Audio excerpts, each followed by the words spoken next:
हनुमान जी का एक ऐसा मंदिर जिसे देखते ही बेहोश हो गया था अत्याचारी औरंगजेब। आखिर ऐसा क्या हुआ?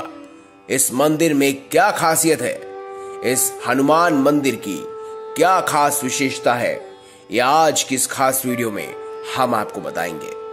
दोस्तों, आज से करीब 1000 साल पहले 12वीं शताब्दी के लगभग काकतीय वंश के राजा प्रताप रुद्र द्वितीय अपने राज्य से बहुत दूर घने जंगल में शिकार खेलने गए और शिकार खेलते खेलते ही अंधेरा हो गया, इसीलिए उन्होंने जंगल में रात बिताई।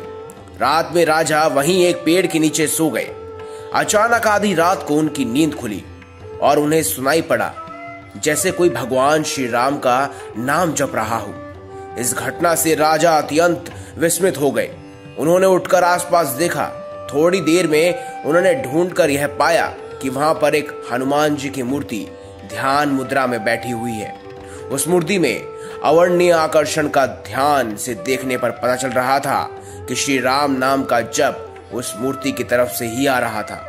राजा भी अधिक आश्चर्यचकित हो गया और सोचने लगा कि कैसे एक मूर्ति भगवान के नाम का जप कर सकती है।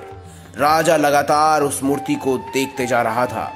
थोड़ी देर में उसे ऐसा दिखा जैसे वहां खुद हनुमान जी बैठे हुए हैं, अपने प्रभु श्री राम का स्मरण कर रहे हैं। जब राजा को यह एहसास हुआ कि वह मूर्ति नहीं स्वयं हनुमान जी है, तब राजा प्रताप रुद्र ने तुरंत उस मूर्ति के आगे दंडवत प्रणाम किया और राजा बहुत देर तक श्रद्धा पूर्वक उस मूर्ति के आगे प्रार्थना की मुद्रा में बैठे रहे और फिर वापस सोने चले गए।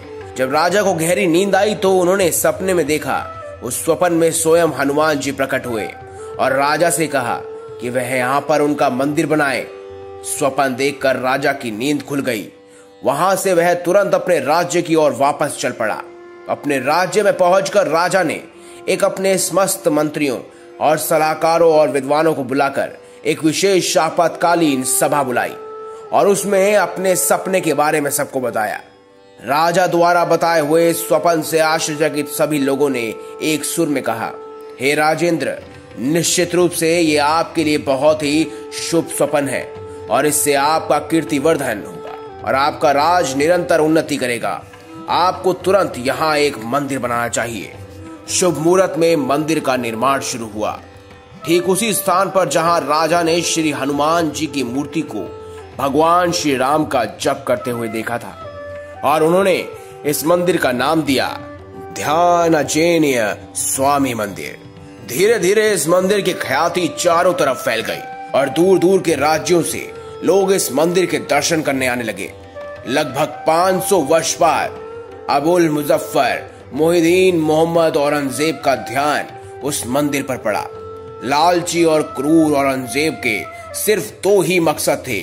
सबसे पहले पूरे भारतीय महाद्वीप पर अपना मुगल साम्राज्य फैलाना और इस्लाम की स्थापना करना और हिंदू मंदिरों का तोड़ना और इस दुनिया से हिंदू धर्म का समापन करना। कुछ इतिहासकार बताते हैं कि औरंगजेब और मुगल काल में 60,000 से भी अधिक मंदिर ध्वस्त कर दिए गए थे, जिसमें 15 मुख्य मंदिर तोड़े और तोड़ने का प्रयास किया गया, जिसमें काशी विश्वनाथ, सोमनाथ और केशव देव जैसे मंदिर विराजमान थे।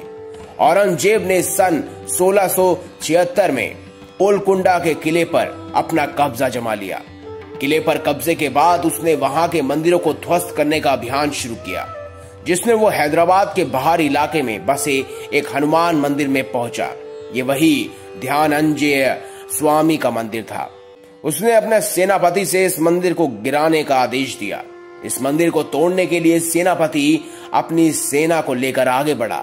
जैसे ही एक सैनिक ने अपने हथियार से मंदिर की दीवार पर प्रहार किया तो वो वहीं का वहीं खड़ा रह गया, मानो जैसे वह पत्थर बन गया हो।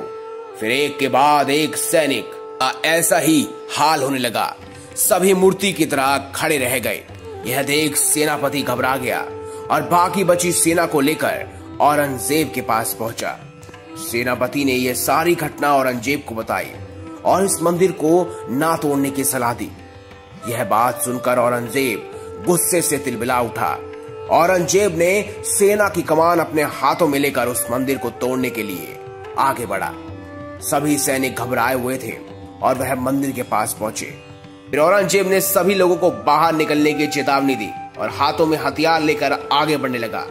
जैसे ही औरंगजेब ने मंदिर की दीवार पर प्रहार किया, तभी मंदिर से अचानक एक भीष्म आवाज सुनाई पड़ी और वो आवाज इतनी तेज और भयानक थी कि कान के पर्दों को चीरते हुए निकल गई, जिसे सुनकर औरंगजेब मूर्ति की तरह खड़ा रह गया। इसे देख औरंगजेब घबराने लगा।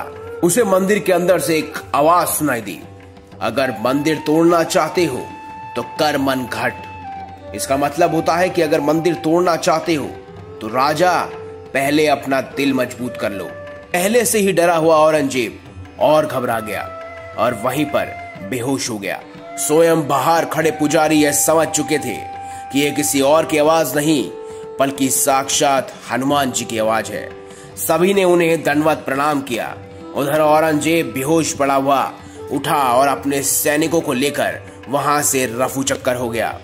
तब से ही कहते हैं कि इस मंदिर को तोड़ने का जिसने भी प्रयास किया वह वहां पर पत्थर बनकर रह गया। और उसी घटना के बाद से इस मंदिर का नाम करमन घाट के नाम से जाने जाने लगा।